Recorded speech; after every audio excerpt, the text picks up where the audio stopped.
오늘 우리에게 주시는 생명의 말씀은 사도행전 20장 1절에서 12절 말씀입니다. 할렐루야. 옆에 분과 인사하시겠습니다. 주님의 이름으로 사랑합니다. 다시 한번요. 이 시간 은혜 받읍시다.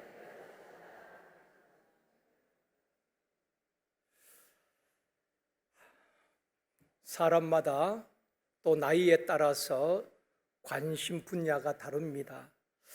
학생들이나 청년들은 어디에 관심이 있겠습니까? 진로 문제, 또 학업 문제, 또 취업 문제, 결혼에 많은 관심들이 있고 또 그런 문제로 인해서 고민들을 많이 하게 됩니다. 그런가 하면 연세가 많이 드신 분들은 건강에 관심이 참 많습니다. 내가 아프지 않아야 될 텐데, 또 자녀들에게 짐이 되지 않아야 될 텐데 건강 문제로 염려하고 걱정하기도 합니다. 그래서 건강을 위해서 열심히 걷기도 하고 나름대로 운동도 많이 하시잖아요. 오히려 젊은 사람들보다도 연세 드신 분들이 더 건강 관리를 위해서 신경 쓰시고 운동을 더 많이 하십니다. 연령대에 따라서 관심이 다르듯이 우리 찬양대원들은 어디에 관심이 있겠습니까? 찬양에 관심이 있는 겁니다. 지난주 우리 할렐루야 찬양대에서 가장 많이 빠졌죠? 몇 명이 빠졌어요? 제가 듣기로는 13명이 빠진 줄로 알고 있습니다. 그런데 오늘 보니까 10명이 찬양하신 분들 가운데 종교개혁 가시면 10명이 찬양하셨는데 나머지 3분은 어떤 분인가요? 나중에 명단을 적어 주시기 바랍니다. 13분이 빠졌는데 유럽하고 시차가 한 8시간 차이가 나잖아요. 여기 낮 같으면 그러면 저녁이 그런데 제가 보니까 할렐루야 찬양대원들은 가장 관심이 누가 설교하느냐 그 관심 별로 없더라고요. 오직 할렐루야 찬양대 우리가 13명 빠졌는데 어떻게 했을까? 그게 뭐 관심이 있는 것 같아요. 근데 보시고 우리 빠져도 너무 잘한다고, 앞으로 우리 빠져도 될 것 같다고 그런 여담도 하셨습니다만은 찬양대원들도 찬양에 관심이 많은 것 같아요. 한국교회 트렌드를 보면은 시대마다 다르게 변하는 것을 보게 되는 것입니다. 한국교회 한때는 성령운동이 한국교회 전역을 휩쓸 때도 있었고 부흥운동이 있을 때도 있었고 또 제자훈련 붐이 일어난 때도 있었습니다. 그래서 교회마다 제자훈련 한다고 난리를 피운 적도 있습니다. 2000년대 들어와서는 목회자들의 관심이 숫자보다는 성도들의 영적 건강에 대해서 관심을 갖게 되었습니다. 교회가 건물이 화려하냐 그것보다도 숫자가 몇 명 모이는 것보다도 그 교회가 얼마나 건강한가, 교회의 건강성에 관심을 갖게 되었다는 것입니다. 사람도 건강이 무너지면 다 무너지는 것 아니겠습니까? 아무리 많은 부와 명예를 쌓았다 할지라도 내 건강이 무너지면 다 무너지는 것입니다. 마찬가지로 교회도 영적으로 건강하지 못하면은 모래에 지은 집과 같이 언제 무너질지 모른다는 것입니다. 코로나로 인하여서 많은 교회들이 무너지기도 하고 또 많은 성도들이 교회를 떠났다고 합니다. 우리가 전도하고 복음을 전하고 교회를 세우는 것도 중요하지만 이미 세워진 교회, 이미 믿는 성도들을 어떻게 영적으로 건강하게 성장시켜 나가느냐 하는 것 또한 중요한 것입니다. 오늘 본문에서 사도 바울은 교회를 든든히 세우는 원리에 대해서 말씀해 주고 있습니다. 오늘은 사도행전 강해의 35번째 시간으로 교회를 든든히 세우는 원리라는 제목으로 말씀을 드리려고 합니다. 오늘 본문에서 교회를 든든히 세우는 원리는 지속적인 양육이라고 먼저 답을 주고 있습니다. 오늘 말씀을 살펴보면은 이렇게 바울이 양육하고 성도들을 세우고 교회를 든든히 세워갔구나 하는 답을 우리가 얻게 되는 것입니다. 전도보다 중요한 것은 양육인 것입니다. 이번 가을 학교에도 청년들 또 집사님, 권사님, 우리 장로님 6분 포함해서 105분이 양육을 지금 받고 있습니다. 양육은 각 사람을 그리스도의 사람으로, 영적으로 건강한 사람으로 세우는 것입니다. 교육으로 사람이 변화되는 것은 아닙니다. 오늘날 학교 교육이 부족해서 사회가 더 강팍한 것은 아니지요. 부모가 자식을 낳아서 애간장을 녹이면서 양육해내는 것입니다. 선교지에 가보면 가장 안타까운 것이 교회를 세워주기도 하고 또 선교비를 보내기도 합니다. 그런데 그들이 영적으로 성장이 안 되는 것입니다. 이 아시아권에 보면은 거의 이슬람, 또 힌두교, 또 불교권이지 않습니까? 우리는 참 축복받은 민족이라 생각되어집니다. 교회에 다닌다고 해서 핍박을 그렇게 많이 받는 것은 아닙니다. 그리고 기독교 서점에 가면 좋은 책들이 얼마나 많이 있습니까? 또 CT에서 CB에서 방송 틀기만 하면 유명한 목사님이 좋은 설교를 언제든지 들을 수 있는 저희들입니다. 그러나 선교지에는 성경책 외에는 거의 자료가 없습니다. 그러니까 선교사님들도 성경만 가지고 성경 설교하고 그러다 나중엔 본인들이 다 번아웃 되어버리는 것입니다. 그래서 선교지의 가장 안타까운 것은 그들이 영적으로 성장이 안 되는 것입니다. 그러다 보니까 그냥 그 수준에 머물러 있다는 것입니다. 전도는 눈에 보이는 사역이지만은 양육은 눈에 보이지 않는 내면적인 사역인 것입니다. 한 사람을 그리스도의 장성한 분량에 이르도록 성장시킨다는 것은 쉽지 않습니다. 또 시간이 오래 걸리기도 하고 인내가 필요한 것입니다. 여러분 자녀들을 성장시켜서 결혼시키기까지 보통 몇 년이 걸립니까? 한 25년에서 30년 그 이상 걸리잖아요. 그렇게 부모가 애간장을 녹이면서 자녀들을 양육해내는 것입니다. 결혼시켰다고 끝나나요? 그렇지 않습니다. 아마 부모는 죽는 그날까지 자녀들을 위해서 염려하고 근심하고 또 그들을 위해서 기도하는 것이 부모 아니겠습니까? 예수님께서 허다한 무리들이 주님을 따랐지만은 주님은 12제자를 택하시고 12제자에 집중하셨습니다. 그래서 사복음서의 시작이 제자를 선택하는 것입니다. 그리고 마지막이 제자들에게 사역을 위임하는 거거든요. 주님은 공생의 3년 동안 제자들에게 혼신의 힘을 다하여서 그들을 양육하고 그들에게 모든 사역을 위임하고 성천하신 것입니다. 사랑하는 성도 여러분, 저와 여러분이 예수 그리스도의 신실한 제자가 되어지고 또한 또 다른 제자를 세우는 재생산 사역자들이 되어지기를 주님의 이름으로 축원합니다. 저는 재생산 사역자라는 그 단어를 참 좋아합니다. 나 혼자 예수 잘 믿고 끝나는 것이 아니라 또 다른 제자를 세우는 것입니다. 바울이 디모데를 세우고 디모데가 또 다른 충성된 자를 세우고 충성된 자가 또 다른 충성된 자를 세우듯이 믿음의 계보가 끊어지면 안 되는 것입니다. 가정에도 부모들은 잘 믿는데 자녀들이 교회를 떠난 경우도 참 많이 있습니다.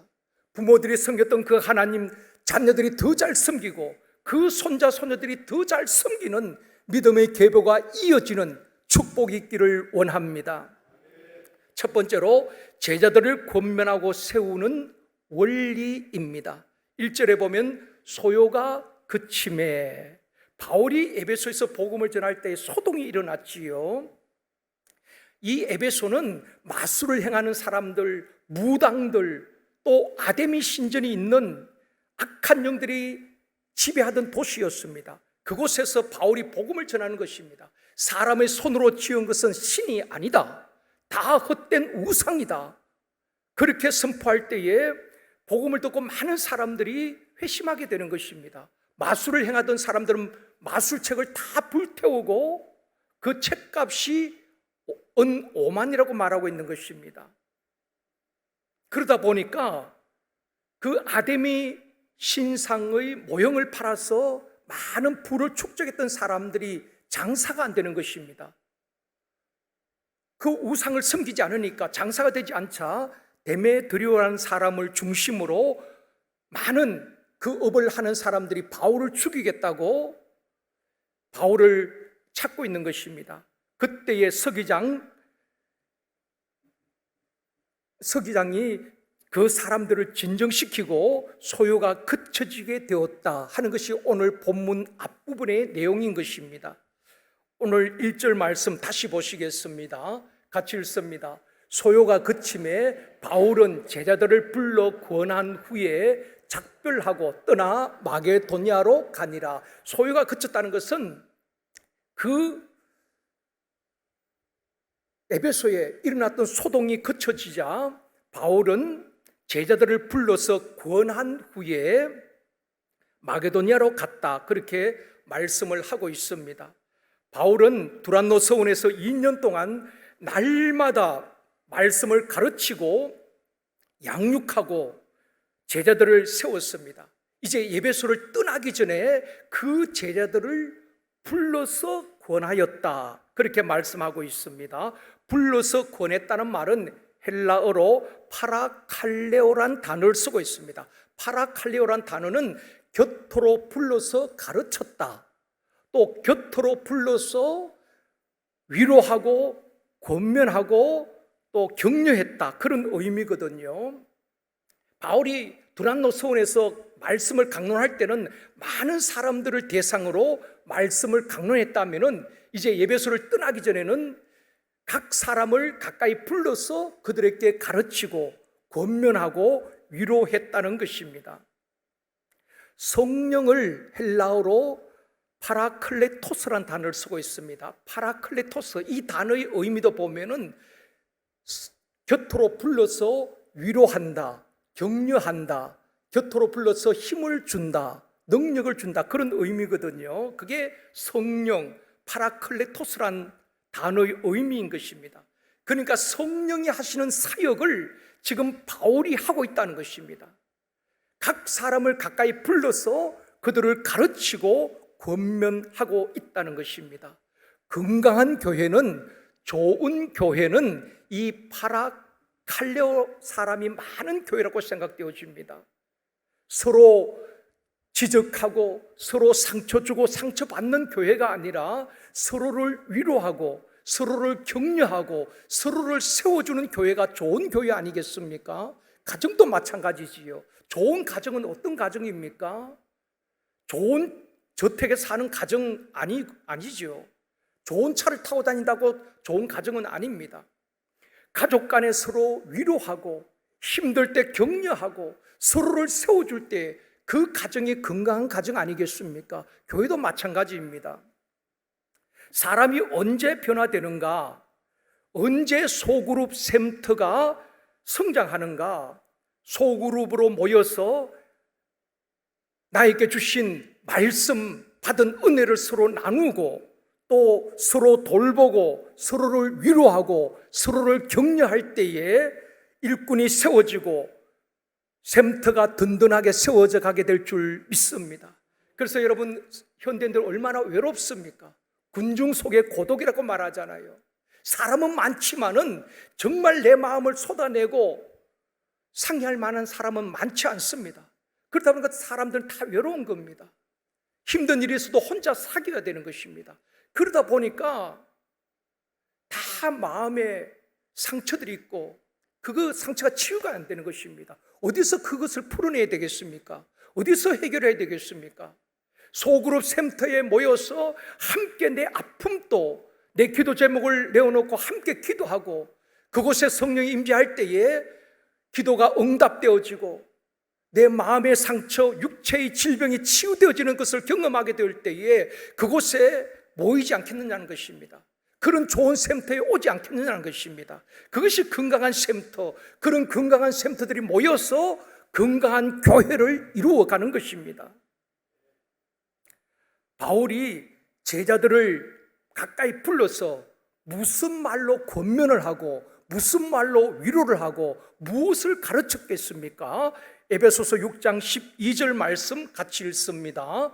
우리의 실험은 혈과 육을 상대하는 것이 아니요 통치자들과 권세들과 이 어둠의 세상 주관자들과 하늘에 있는 악의 영들을 상대함이라. 왜 바울이 에베소에 이 말씀을 하고 있는가 하면은 지금까지 바울의 1차, 2차 전도 원정을 보면은 유대인들의 방해가 참 많았습니다. 사람들이 방해를 한 것입니다. 유대인들이 돌로 치기도 하고 방해를 합니다. 어쩌면 사람과의 싸움이었다면 에베소는 영적 분위기가 달랐습니다. 이 에베소는 어떤 도시였습니까? 아데미 신전에 서 있고 수많은 사람들이 아데미를 섬기고 수많은 사람들이 마술을 행하고 무당들이 절비했던 곳이 이 에베소거든요. 그러니까 이 에베소는 다른 곳과는 달랐습니다. 영적 전쟁이 치열한 곳이었습니다. 그래서 바울이 에베소에 있는 제자들을 가까이 불러서 그렇게 권면하는 것입니다. 우리의 싸움은 혈과 육이 아니다. 사람을 상대하는 것이 아니다. 너희들의 싸움은 이 어둠의 권세자들, 악한 영들, 사단과의 싸움이라는 것을 일깨워주고 그리고 그들을 상대해서 승리하기 위해서는 어떻게 해야 되는가, 그것을 알려주고 있는 것입니다. 에베소 6장 13절 말씀, 이번 주 암송 말씀입니다. 같이 읽습니다.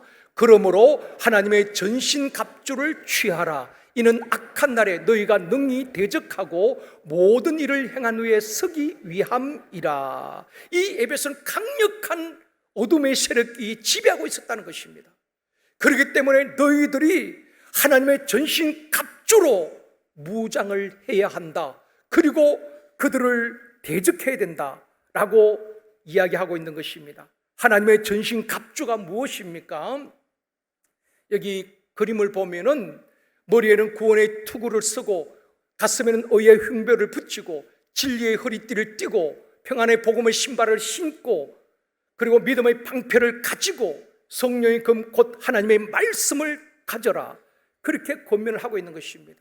구원의 확신, 죄사함받은 확신, 하나님의 말씀으로 진리의 띠를 띠고 큰 믿음의 방패를 가지고 성령의 금 하나님의 말씀을 가질 때에 악한 영들과의 싸움에서 승리할 수 있다는 것입니다. 이것을 다시 한번 가르치고 권면하고 영적으로 무장할 것을 그들에게 권하였다는 것입니다. 바울은 제자들 한 사람 한 사람을 가까이 불러서 에베소를 떠나기 전에 그렇게 당부하는 것입니다. 우리의 싸움은 혈과 육이 아니다. 사람을 상대하는 것이 아니다. 우리의 상대는 어둠의 영들, 세상 공중곳에 잡은 세력들과 싸워야 한다. 그러므로 너희들은 하나님의 전신갑주로 무장해야 한다. 이것을 다시 한번 가르치고 일깨워주고 격려했던 파라칼레오를 했다는 것입니다. 그들을 위로하고 격려했다는 것입니다. 사랑하는 성도 여러분, 우리도 서로 위로하고 격려하는 파라칼레오의 사람이 되어지기를 원합니다. 저는 이 단어를 참 좋아합니다. 사람은 때로는 치열한 삶의 현장에서 장사하는 분들, 사업하는 분들, 학교에서 공부하는 학생들, 취업을 앞두고 있는 많은 젊은이들, 얼마나 치열한 가운데서 때로는 위축이 되고 때로는 자신감을 잃어버리고 그 누군가의 위로와 격려가 필요하지 않겠습니까? 여러분, 가정에서도 많은 위로와 격려가 있기를 원합니다.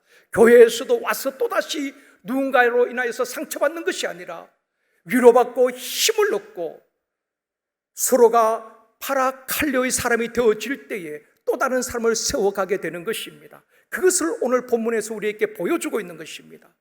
바울은 에베소를 떠나기 전에 제자들을 가까이 불러서 다시 한번 가르치고 권면하고 위로하고 너희들의 영적 싸움에서 승리하기 위해서는 하나님의 전신갑주를 입어야 한다. 그리고 너희들은 반드시 승리할 것이다. 그들에게 용기를 주고 있는 것입니다.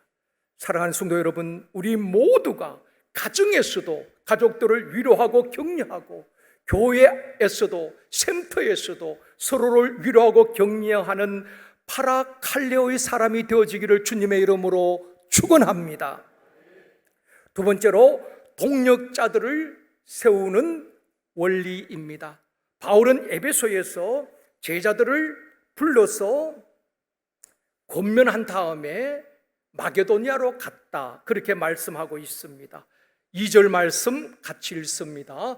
그 지방으로 다녀가며 여러 말로 제자들에게 권하고 헬라에 이르러. 자, 에베소에서 제자들을 권하고 그곳을 떠나서 마게도니아 지방, 그러니까 그 지방은 마게도니아에 있는 빌립보, 데살로니가, 베레아 지역을 말하는 것입니다. 그 지방으로 다니면서 똑같이 제자들을 구원하고 파라칼레오를 했다는 것입니다. 그들을 위로하고 그들을 격려했다는 것입니다. 바울이 한번 복음 전하고 끝난 것이 아닙니다. 복음을 전하고 교회를 세운 그곳에 다시 가서 그들을 위로하고 부족함을 채우고 가르치고 사람을 세우고 교회를 든든히 세우는 일을 계속하는 것을 보게 되는 것입니다. 3차 전도 원정 지도를 보면은 바울이 안디옥에서 출발해서 에베소에서 3년 가까이 사역을 했습니다. 그 가운데 2년은 두란노 서원에서 말씀을 강론했고요.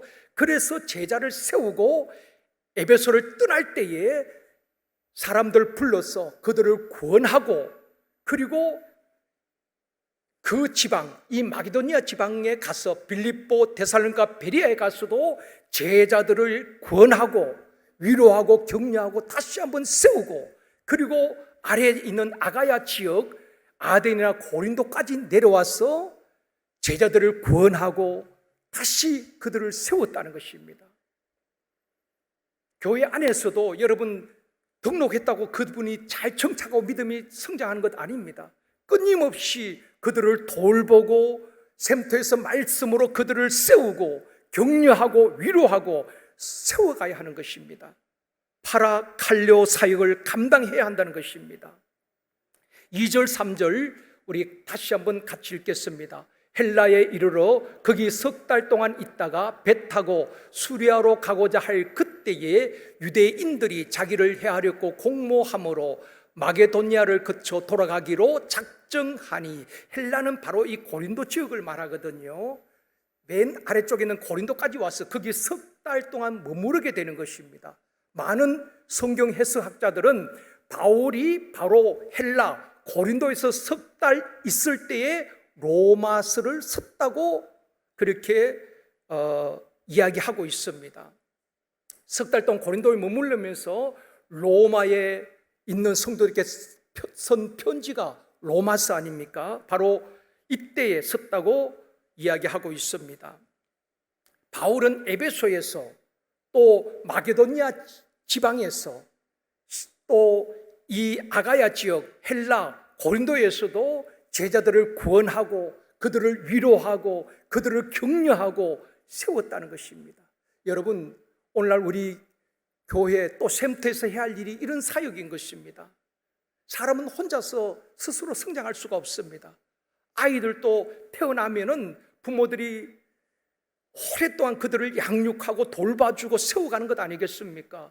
교회도 마찬가지입니다. 끊임없이 그들을 격려하고 위로하고 돌보고 세워가야 하는 것입니다.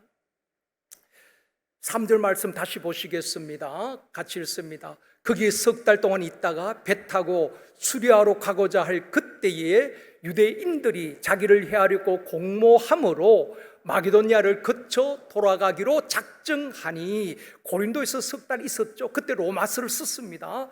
그리고 배를 타고 수리아로 바로 가려고 합니다. 그리고 예루살렘에 올라가야 되거든요. 바로 가려고 하는데 유대인들이 자기를 해하려고 한다는 이야기를 듣게 되는 것입니다. 그래서 경로를 바꾸게 됩니다. 배를 타고 수리아로 가는 것이 아니라 마게도니아로 왔던 그 길을 역으로 육로를 통하여서 가게 되는 것입니다. 중요한 것은 4절입니다. 4절 같이 읽겠습니다. 아시아까지 함께 가는 자는 베레아 사람 브로의 아들 소바드와 데살로니가 사람 아리스다고와 세군도와 더베 사람 가이오와 및 디모데와 아시아 사람 두기고와 드로피모라. 몇 사람이 등장합니까? 7사람이 등장합니다.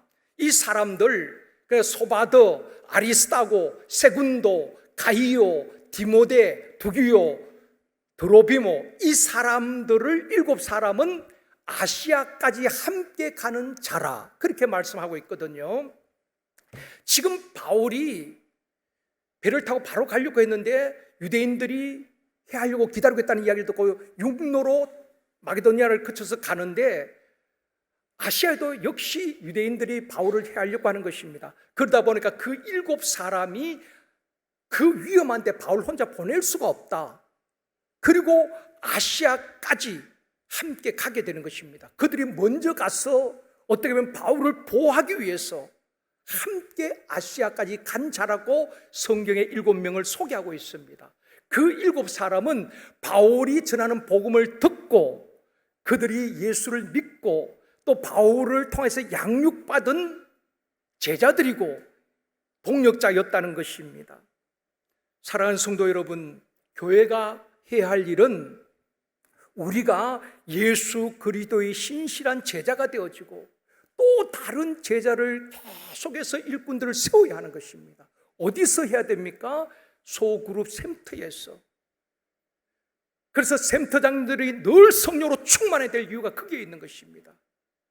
그리고 또 다른 제자들을 계속해서 성장시켜야 하는 것입니다.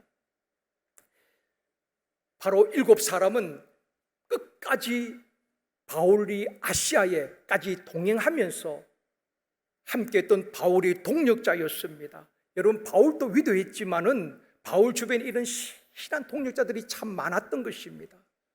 여러분, 목회도 목사 혼자서 할 수 있는 것이 아니잖아요. 우리 부목사님들, 또 지역 회장님, 목자장님, 샘터장님들, 교사들, 많은 분들이 각자 주어진 사역을 잘 감당할 때에 교회가 든든히 세워져 가게 되는 것입니다. 이런 충성된 일꾼들이 많이 세워질 때에 교회는 든든히 세워지게 될 줄 믿습니다. 사랑하는 성도 여러분, 우리가 충성된 일꾼이 되어지고 양육과 훈련을 통하여서 충성된 일꾼을 세우며 교회를 든든히 세워가는 저와 여러분이 되어지기를 주님의 이름으로 축원합니다. 세 번째는 말씀으로 교회를 든든히 세우는 원리입니다. 7절에서 10절 말씀은 바울이 드로아에서 설교할 때에 유두고란 청년이 창문에 걸터 앉아서 말씀을 듣다가 졸음을 이기지 못하고 졸다가 3층에서 떨어져 죽는 충격적인 사건이 일어나게 되는 것입니다. 자, 성경에 왜 이 말씀을 기록했을까요? 불미스러운 일 아니겠습니까? 바울이 복음을 전할 때 에베소가 완전히 변화가 되었습니다. 가는 곳마다 일꾼들이 세워졌습니다. 그런 은혜로운 분위기 속에서 유두고가 말씀을 듣다가 창문에서 떨어져 죽었다. 왜 이것을 성경에 기록했을까요? 보통 사람 같으면 빼버릴 수가 있잖아요. 여기서 말씀하고 싶은 것이 있다는 것입니다. 우리에게 주는 메시지가 있다는 것입니다. 어떤 목사님들은 이 말씀을 가지고 협박하기도 합니다. 설교 시간에 졸면 안 된다고, 보라고. 유도고는 설교 시간에 졸다가 떨어져 죽었다고. 그러니까 졸지 말라고 협박하기도 합니다. 여러분, 협박용으로 이 말씀을 기록한 것이 결코 아닙니다. 물론 설교 시간에 졸면 안 되겠지요. 이런 협박용이 아니라 이 사건을 왜 기록했을까? 많은 학자들은 그렇게 해석을 하고 있습니다. 그 당시 사람들이 얼마나 말씀을 사모했는가, 말씀의 능력이 얼마나 큰가를 우리에게 보여주기 위함이라고 이야기하고 있습니다. 7절 말씀 같이 읽겠습니다. 그 주간의 첫날에 우리가 떡을 떼려 하여 모였더니 바울이 이튿날 떠나고자 하여 그들에게 강론할세 말을 밤중까지 계속하매, 자, 바울이 떡을 뗐다는 것은 성찬식을 했다는 것입니다. 그리고 이튿날 바울은 떠나야 되는 것입니다. 이 드로아에 계속 머물러 있을 수가 없어요. 이튿날 떠나야 되는데 그 모인 사람들에게 하고 싶은 말씀이 많았던 것입니다. 한 말씀을 더 전하고 싶었습니다. 복음을 전하고 싶어서 밤중까지 계속 하게 되는 것입니다. 그러다 보니까 유도가 떨어져 죽는 이런 불미스러운 일도 일어나게 되었습니다. 그러나 또 바울을 통해서 하나님께서 그 청년을 살리는 기적도 일어나게 된 것입니다. 바울이 어떤 심정이 있겠습니까? 이제 떠나면 다시는 보지 못할 그 성도들을 보면서 한 말씀이라도 더 가르치고 싶었고 더 전하고 싶었던 것입니다. 또 거기에 모인 사람들도 그냥 모인 것이 아니라 어쩌면 다시는 보지 못할 그 바울을 통해서 주시는 말씀을 듣기 위하여서 사모하는 마음으로 그곳에 모였고, 전하는 자나 듣는 자가 시간 가는 줄 모르고 밤중까지 늦도록 말씀을 전하고 들었다는 것입니다. 그것을 우리에게 보여주기 위해서 이 사건을 기록하고 있는 것입니다. 사랑하는 성도 여러분, 밤새도록 전하고 싶은 말씀이 있습니까? 여러분이 밤을 새워서라도 듣고 싶은 말씀이 있느냐는 것입니다. 그때 모였던 사람은 밤을 새워서 복음을 바울은 전했고, 거기에 모인 사람들은 밤을 새워서 그 말씀 한 말씀도 놓치지 않고 듣기 위해서 그 자리에 모였다는 것입니다. 이렇게 사모하는 사람들이 모인 곳에 성령이 역사하지 않겠습니까? 죽었던 자가 일어나는 기적이 일어나게 된 것입니다. 제가 고등학교 때 저희 시골 모교에 지금까지도 그 말이 회자되고 있습니다. 학생들이 정말 성령을 충만히 받았어요. 여름 방학이 되면 학생들이 다 기도원에 올라가서 사모하고 말씀 받고 은혜 받고, 성령 받은 학생들 20명 30명 가까이 매일 저녁마다 교회에 모여서 찬송하고 기도하였습니다. 누가 시켜서 그런 것도 아닙니다. 어른들도 모이지 않았습니다. 학생들이 자발적으로 성령 받으니까 견딜 수가 없었어 교회에 모였던 학생들이었습니다. 물론 낮에는 학교 갔다가 저녁에 모였고요, 금요일에는 올철야를 했습니다. 저녁 9시에 모여서 새벽 4시까지 쉬는 시간도 없었습니다. 말씀을 서로 통독하고, 그리고 그 말씀 붙들고 함께 기도하고 찬송하고, 그럴 때 불렀던 찬송들을 지금도 다 기억합니다. 주 하나님 주신 말씀 즐겁고 기쁘도 지금도 찬송이 있죠. 그 찬송을 부르고 또 부르고 함께 또 기도하고, 그럴 때에 정말 그 시골에서 각 처에서 학생들이 몰려오게 되었죠. 큰 부흥의 역사를 경험하게 되었습니다. 그 학생들 가운데에 목회자 된 학생들도 많이 있고요, 또 장로님, 권사님 된 분들도 많이 있고, 사모가 된 분들도 많이 있고, 성령 받으니까 견딜 수가 없었어. 그렇게 밤새도록 불렀던 찬송, 밤새도록 나누었던 말씀들이 있었다는 것입니다. 여러분, 밤새도록 전하고 싶은 말씀이 있습니까? 밤새도록 밤을 새워가면서 듣고 싶은 복음이 있느냐는 것입니다. 바울은 내일이면 떠나야 합니다. 그렇기 때문에 한 말씀으로 더 전하기 위하여서 혼신의 힘을 다하여서 복음을 선포했을 것입니다. 또 거기에 모인 사람들도 한 말씀도 놓치지 않고 듣기 위하여서 사모하는 마음으로 시간 가는 줄 모르고 말씀을 듣는 가운데에 유도가 죽는 사고가 있었지만은 하나님은 그 자리에서 또다시 살리는 기적도 보여주신 것입니다. 11월 목회 일정이 또 성도 포커스에 나갔습니다마는 11월 20일에서 24일까지 또 바기오 민다나오 목회자 집회가 있습니다. 봄부터 메일을 계속 보내오셨어요. 우리 MPWM 디렉터 탑 리더와 또 민다노에 있는 칭따오 목사 계속해서 메일을 보내오면서 와서 우리가 이런 모임이 있으니까 와서 꼭 말씀을 전해 주십시오. 연말 되면 또 바쁘잖아요. 스케줄상 갈 수가 없었습니다.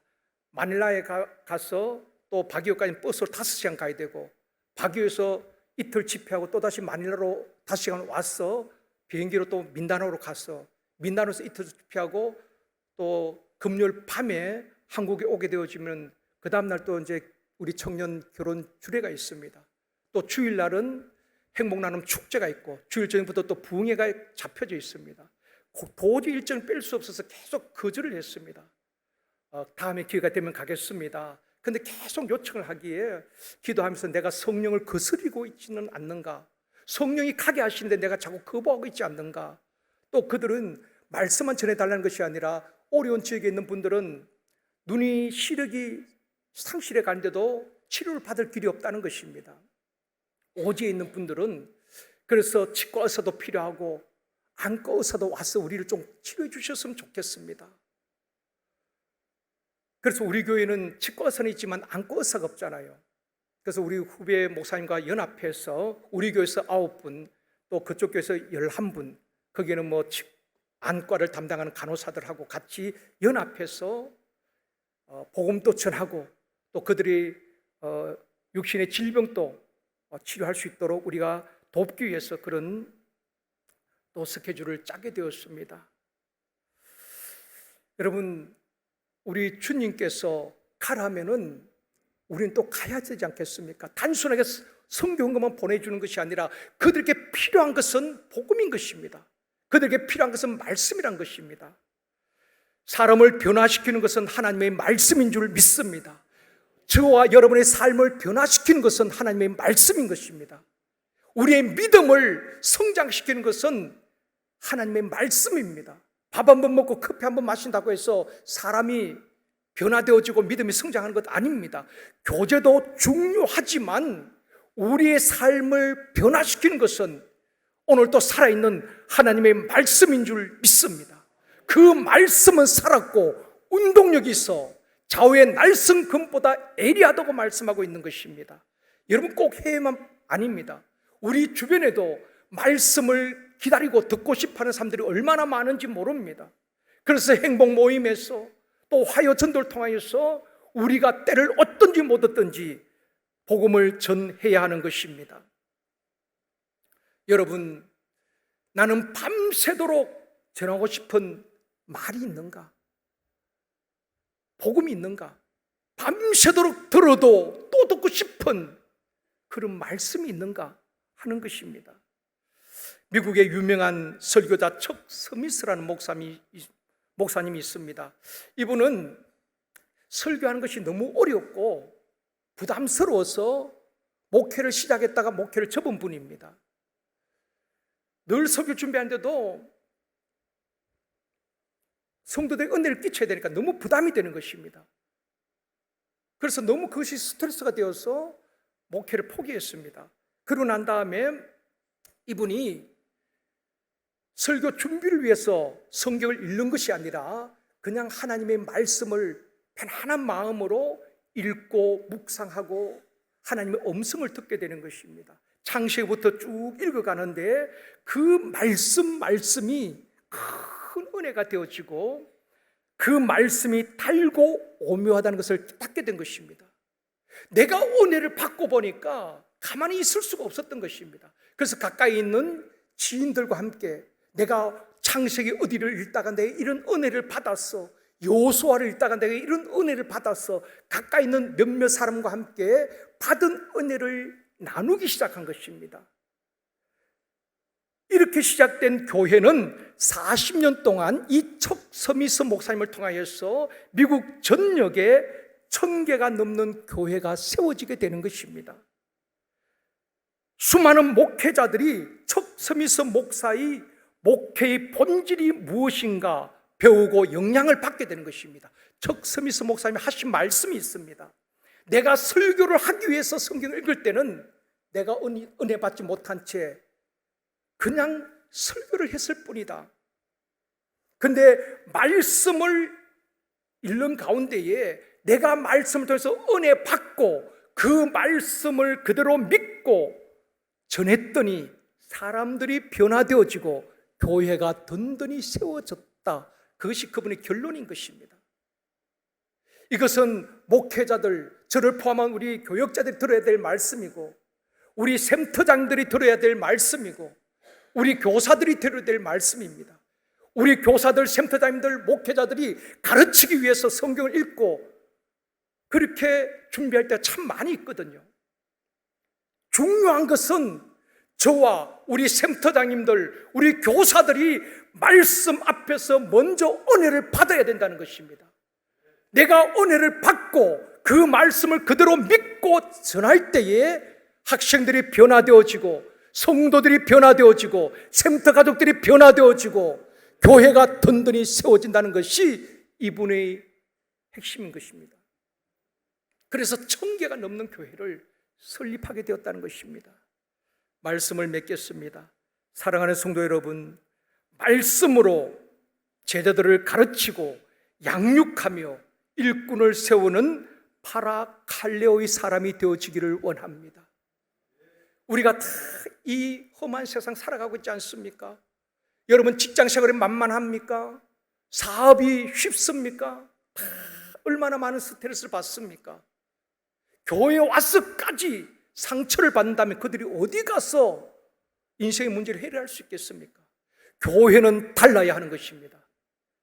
교회 와서 상처받고 상처 주는 것이 아니라 정말 세상에서 상처받은 분들이 교회 와서 샘터 모임에서 예배를 통하여서 성도의 교제를 통하여서 서로 위로하고 서로 격려하고 서로 돌보고 세워주는 건강한 공동체가 되어지기를 원합니다. 그래서 교회 안에서는 말도 참 조심해야 되는 것입니다. 가능하면은 남의 잘못을 지적하는 것이 아니라 서로를 위로하고 인정해주고 존중해주는, 그럴 때에 성령이 그 가운데 역사할 때에 성령께서 우리를 치유하시고 회복시켜 주실 줄 믿습니다. 우리 모두가 파라칼레오의 사람, 가까이 불러서 위로하고 격려하고 세우는 사람, 파라칼레오의 사람이 되어지기를 원합니다. 우리 모두가 충성된 일꾼이 되어지고 또 다른 충성된 일꾼들이 많이 세워지는 건강한 교회가 되어지기를 원합니다. 사랑하는 성도 여러분, 저와 여러분이 먼저 말씀에 든든히 서는 성도, 말씀 위에 든든히 세워지는 샘터, 말씀 위에 든든히 세워지는 여러분의 가정, 말씀 위에 든든히 세워지는 우리 제일성도교회가 되어지기를 주님의 이름으로 축원합니다.